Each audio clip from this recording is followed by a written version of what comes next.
curitibanos poliglotas! E aí, tudo bem com vocês? Eu sou a professora Janaína e nós estamos aqui para mais uma aula. Nesse momento é muito importante que vocês encontrem um local bem confortável e não esqueçam sempre de lavar sempre bem as mãos e continuar passando o álcool gel. A pandemia está passando, mas a gente ainda precisa tomar os cuidados básicos, não é mesmo? Vamos lá então! A nossa aula hoje vai ser sobre cultura e sustentabilidade. Nós vamos falar um pouquinho desse termo, né, sustentabilidade, envolvendo diferentes culturas. Falar um pouquinho da história, do surgimento desse termo e mostrar como ele foi se desenvolvendo ao longo da história nos diferentes locais do mundo. Tudo bem? Então vamos começar. O termo sustentabilidade, ele vai derivar do latim sustentare, que significa sustentar, defender, favorecer, apoiar, conservar ou cuidar. Então, quer dizer que a sustentabilidade ela tem um pouco esse lado, essa ideia, né, de cuidado. Desde o início da década de 50, os impactos da industrialização sobre o meio ambiente já começavam a ser percebidos. Ou seja, foi nessa época, né, apesar da industrialização já ter o seu processo aí todo desenvolvido, mas foi a partir dessa época que começaram a notar, alguns povos começaram a notar as consequências da industrialização. Principalmente a questão da poluição, né? Poluição das águas, dos rios, e que levavam principalmente a consequência à questão da higiene das cidades e que muitas vezes poderiam até acarretar em algumas doenças. Nesse ponto, eu até coloquei essa imagem justamente para mostrar sobre um evento histórico que aconteceu, que foi o fenômeno do smog, que era a fumaça, né, das indústrias que começaram a atingir as cidades, principalmente a cidade de Londres, na Inglaterra, e por esse fenômeno, muitas pessoas acabaram morrendo. Então, nesse sentido, o que aconteceu?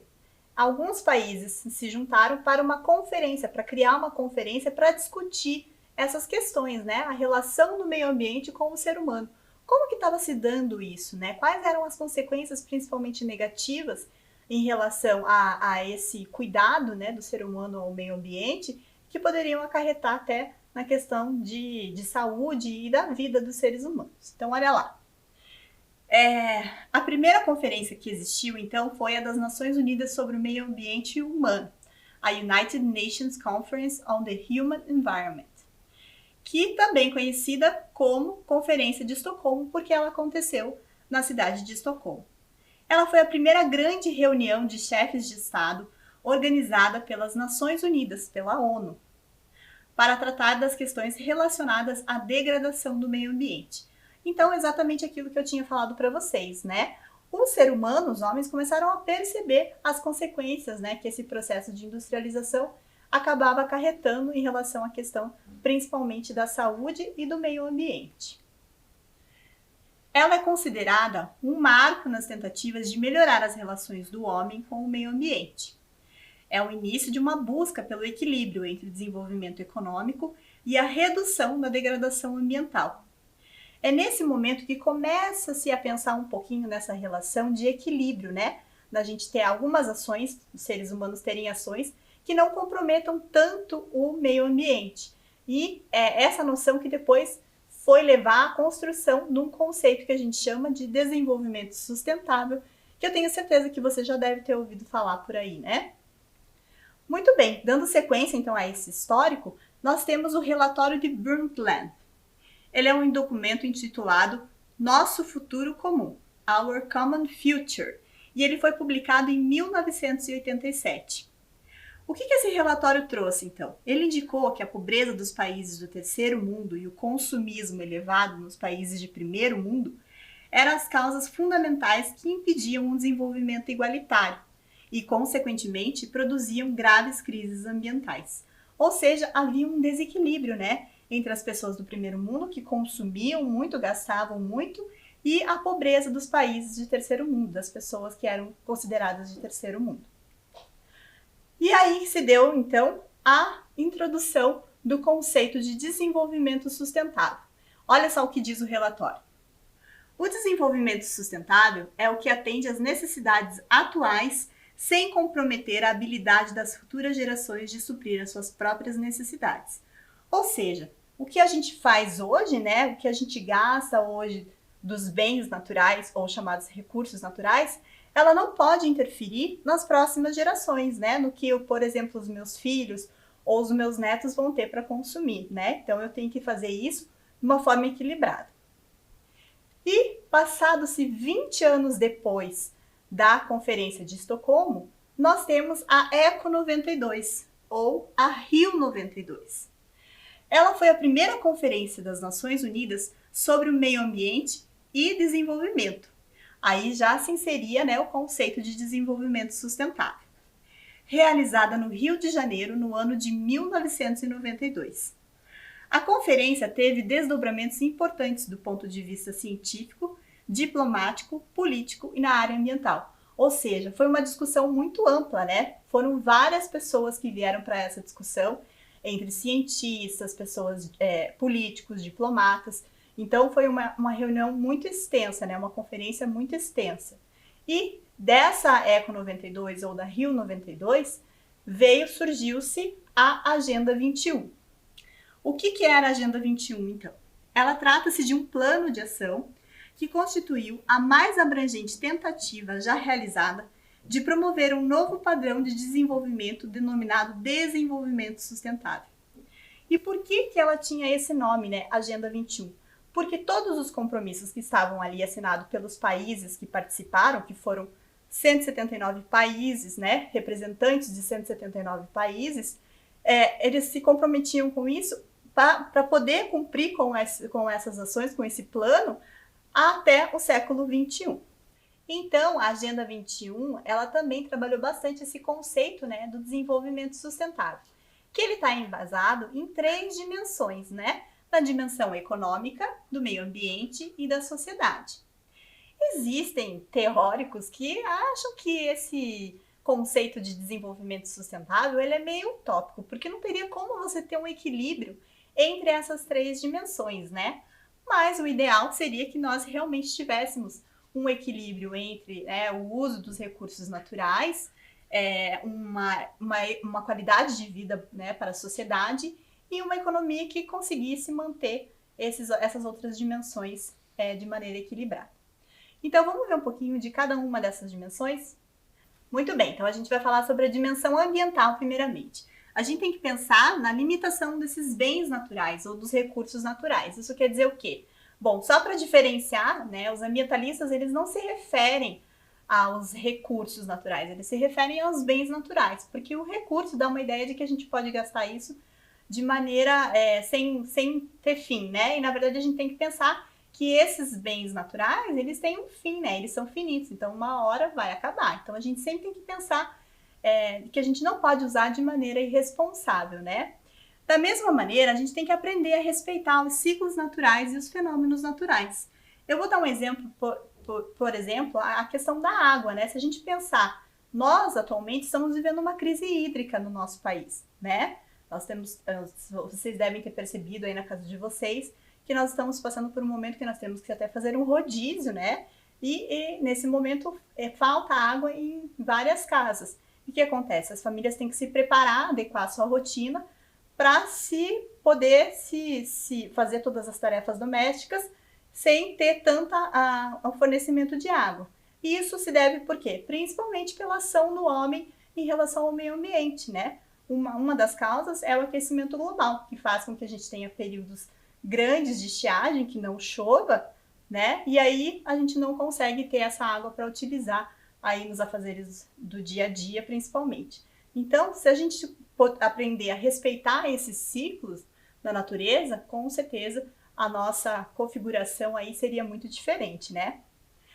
E a gente precisa sempre pensar que tem um futuro pela frente, né? Então a gente tem que pensar num futuro sustentável, que seja equilibrado, para que as próximas gerações também tenham condições de usufruir desses elementos naturais. Então a gente sempre tem que pensar em preservar essas fontes energéticas e os insumos naturais. A próxima dimensão que a gente vai ver é a econômica. Então, nós vamos falar de modelos de crescimento econômico que devem acontecer de maneira ética, justa, mantendo-se em harmonia com as outras dimensões, social e ambiental. Ou seja, os modelos econômicos, eles têm que manter esse equilíbrio, né, para que não exista tanta desigualdade, que a desigualdade não seja tão grande, tanto em questões sociais ou ambientais. E para isso, existem algumas questões que foram colocadas e que estão sendo colocadas nos dias atuais. Uma delas é o Protocolo de Quioto. Ele é, na verdade, um protocolo, um tratado internacional que foi assinado por vários países, entre eles o Brasil, e que vai falar sobre a redução das emissões de gases do efeito estufa. Além disso, existe também um projeto de crédito de carbono, que nada mais é que como um certificado que alguns países que fazem parte do Protocolo de Quioto assinam ou compram, né, para diminuir essa emissão de gases. Na verdade, se ela não atingir o limite das emissões de gases, de emissão de carbono, né, de gases, ela consegue comprar um certificado e depois ela consegue ter um crédito para vender isso daí depois no banco ou em bolsas de valores. Para a gente entender um pouquinho mais sobre isso, eu vou passar para vocês um vídeo que vai falar sobre exatamente o Protocolo de Quioto. Assistam comigo.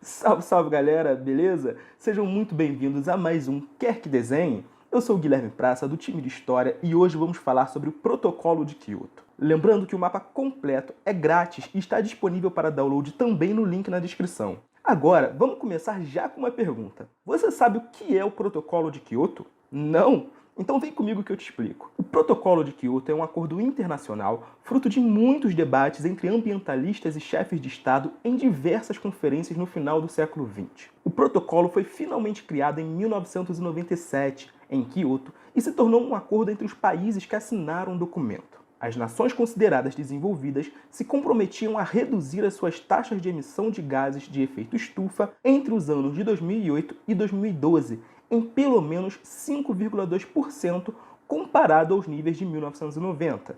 Vale destacar que nem todos tinham os mesmos limites. A União Europeia, por exemplo, comprometeu-se com uma redução de 8% e o Japão com 7%. Já os países considerados em desenvolvimento, como Brasil, China e Índia, não possuíam uma meta fixa. Inclusive, esse foi justamente um dos motivos pelo qual os Estados Unidos se recusaram a ratificar o acordo. O presidente George Bush, na época, não concordava com esse ponto e acreditava que o acordo teria impacto na economia do país.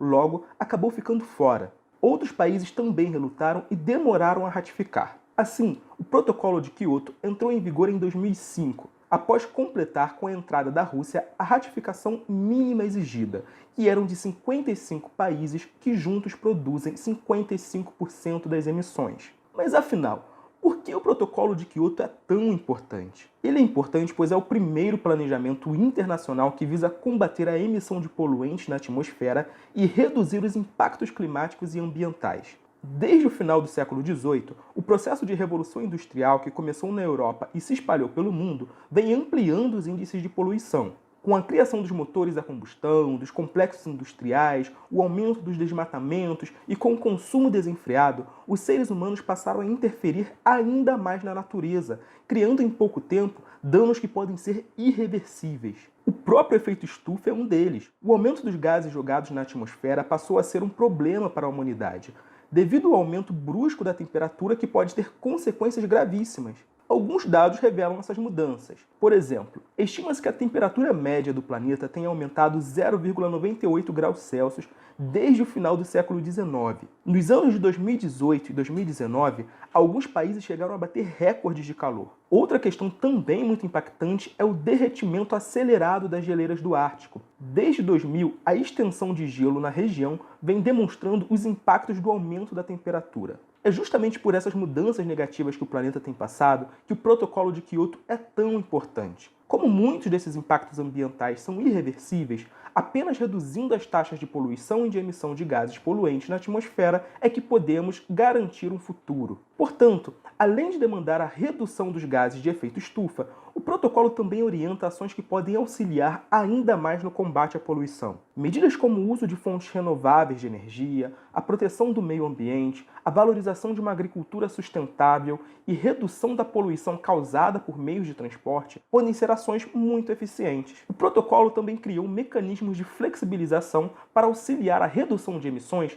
sem que isso impactasse na economia dos países. Assim, foram criados 3 mecanismos: o comércio internacional de emissões, o mecanismo de desenvolvimento limpo e a implementação conjunta. Após o fim do Protocolo de Kyoto, novos debates voltaram a questionar as medidas necessárias para combater os problemas climáticos. Apesar dos objetivos do protocolo não terem sido alcançados quantitativamente, ele deixou um importante legado de conscientização ambiental e busca por novas fontes de energia. Atualmente, é o Tratado de Paris quem tenta reforçar essa luta e busca impedir que a temperatura da Terra aumente entre 1,5 e 2 graus Celsius até o final do século. Agora que vocês já sabem o que foi o Protocolo de Kyoto, não esqueça de baixar o mapa mental completo no link da descrição. Peraí, não me deixe ainda não. Já se inscreveram no canal e curtiram o vídeo? Não esqueçam de comentar com suas dúvidas e sugestões para os próximos vídeos. Lembrando que vocês podem assinar o Descomplica e ter acesso a nossos conteúdos completos, monitorias, exercícios e muito mais, com aquele descontaço. O link também está na descrição. Até a próxima, galera. Beijo, tchau!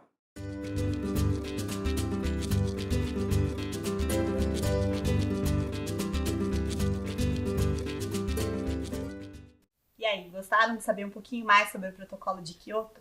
Eu acho interessante a gente pensar nessas estratégias, né, que as grandes empresas utilizam justamente, apesar de ser uma ideia um pouco mais voltada para a questão econômica, né, para o lucro, visando o lucro, mas a gente também soluciona alguns problemas que são da emissão de gases, né? Muito bem, vamos para a próxima dimensão, que é a dimensão social. Então, na verdade, o que a dimensão social traz é justamente a gente ter atenção às necessidades básicas das pessoas, tem que sempre, principalmente os governos, têm que estar atentos a isso, a valorização das culturas locais, a melhoria do bem-estar atual e futuro e um aumento da qualidade de vida, né, para que a população sempre esteja em harmonia, principalmente com as questões econômicas e com o meio ambiente. Mas a gente tem também uma grande realidade, né, que é a população mundial, que vem crescendo a cada instante, a cada ano. A população mundial atual é composta por 7,7 bilhões de pessoas e continua crescendo anualmente, porém em ritmo lento, se comparado a períodos anteriores, mas mesmo assim continua crescendo. A população mundial não se encontra igualmente distribuída na superfície terrestre. E isso até por consequências geográficas, né? Existem lugares no planeta Terra que as pessoas não conseguem habitar. E também existem concentrações em locais que têm uma maior quantidade de pessoas. Que é o caso, por exemplo, da Ásia, que ela concentra 59,5% de toda a população mundial. Nesse continente, apenas a China e a Índia, ambos com mais de 1,3 bilhão de habitantes cada, concentram 36,1% do total de pessoas no planeta. Ou seja, aqui no nosso mundo realmente tem gente pra caramba. Então é isso que a gente também tem que pensar, né? Na utilização dos bens naturais, de ter um modelo econômico que seja adequado para todos. Tudo isso tem que estar sempre em equilíbrio. O Brasil é o 6º maior país em população do mundo. E a projeção da ONU é que o mundo atinge um valor de 8,5 bilhões de habitantes em 2030 e 9,7 bilhões em 2050. Ou seja, então tem que ter sim uma programação, né, dos países, dos governos de todos os países, para que isso seja sempre feito em harmonia, né? Esse crescimento econômico, a questão de atender a toda a população, né, numa assistência, né, num padrão de bem-estar social, que todos tenham condições iguais, e que a gente consiga conservar aí o meio ambiente também. Para a gente entender um pouquinho, né, sobre esse crescimento populacional, eu trouxe outro vídeo que vai falar justamente sobre isso. Confere lá comigo.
E aí, gostaram do vídeo?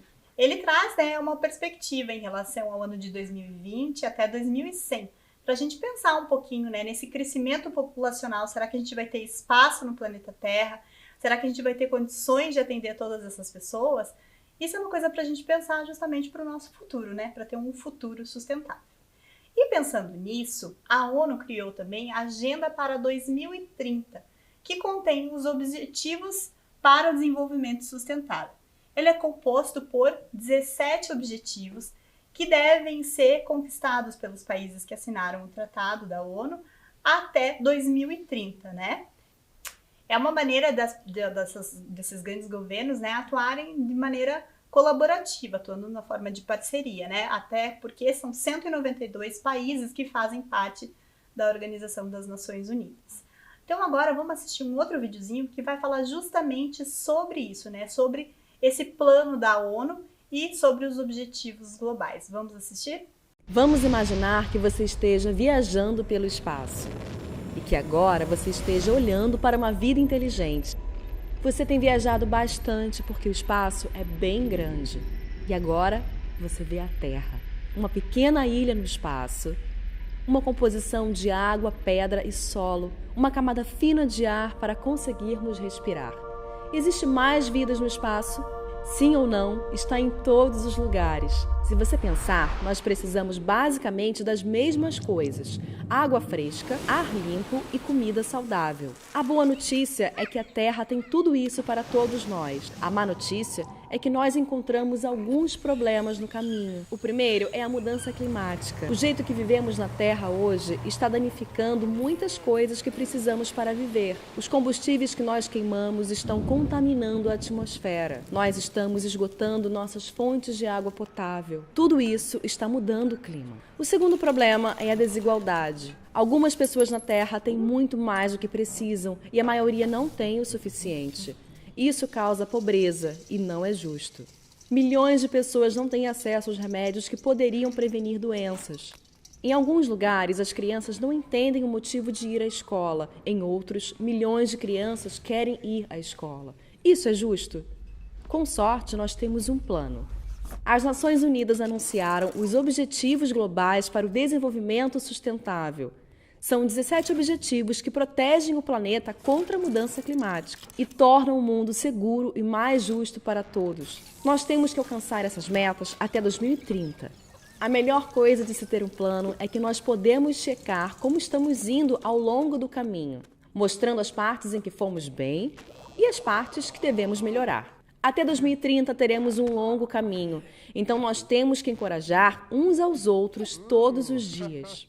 Temos 17 objetivos que trabalham juntos, então há diferentes formas de você ajudar. Você se sentiria diferente sendo menina ou menina em relação à segurança que você sente, aos amigos que tem ou os lugares que você pode ir?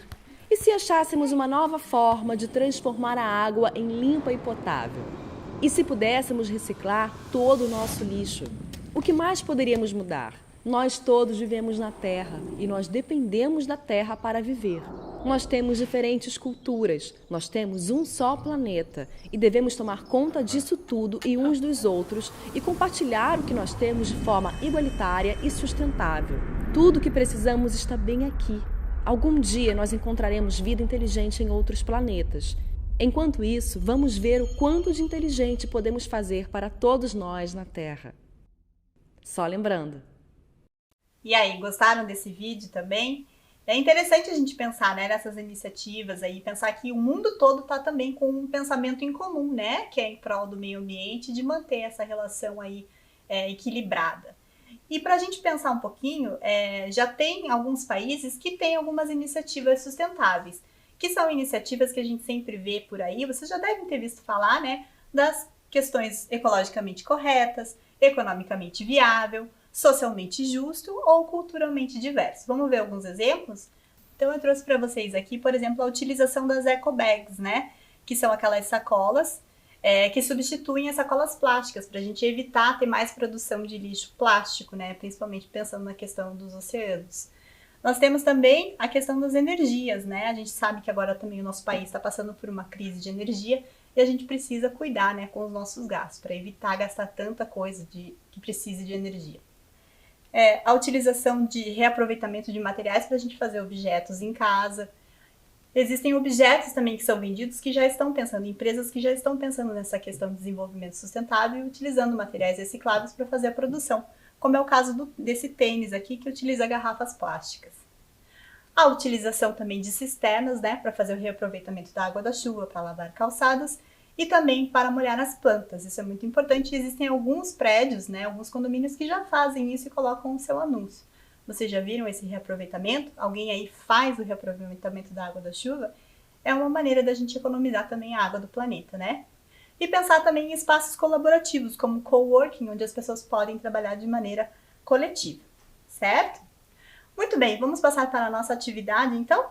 Então, a atividade é mais para a gente refletir um pouquinho, né? Eu trouxe, então, a obra do pintor René Magritte, que ele faz uma série, né, de pinturas sobre a condição humana. E nela ele traz uma janela que, na verdade, reflete como se fosse um quadro. Só que vocês percebam que não tem diferenciação, não tem ali, né, a margem que mostra exatamente aonde começa a pintura e aonde que começa a visão dele da janela dele. Então é mais para a gente pensar um pouquinho em relação como é a janela, como é o mundo que eu enxergo, o que você enxerga aí da sua janela. Então é essa a questão que eu deixo aqui para vocês refletirem e pensarem um pouquinho, certo? Você aí da sua casa, você enxerga da sua janela o quê, né? Será que você consegue enxergar um ambiente tranquilo ali como o René Magritte pintou, com vários elementos naturais ou não? E se você não gosta ou se você gosta do que você enxerga da sua janela, o que será que você poderia mudar ali em relação à perspectiva que você enxerga? Certo? Fiquem então com esse pensamento e eu espero que vocês tenham gostado da aula. Nós já estamos terminando. Eu vejo vocês na próxima aula. Tchau, tchau!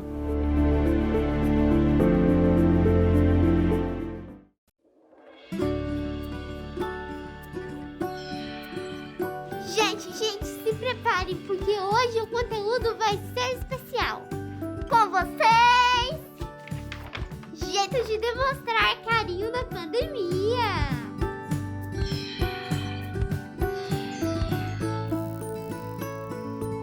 Jeito número 1, o pezinho. Não é lá muito afetivo, mas já é um clássico. Jeito número 2. O autoabraço à distância. O segredo é abraçar você mesmo como se estivesse abraçando o outro. E imaginar que você está recebendo um abraço do outro no seu próximo abraço. Deu para entender? Jeito número 3. A dancinha sincronizada. Esse é só para quem gosta de uma diversão. Vocês combinam uma dancinha e bora se divertir com seus amigos. Jeito número 4. O jeito que você inventar. Vale qualquer coisa, vale tudo junto. Vale soltar a imaginação, só não vale tocar, tirar a máscara ou chegar perto. Por mais que você goste muito do seu amigo, é preciso manter o distanciamento.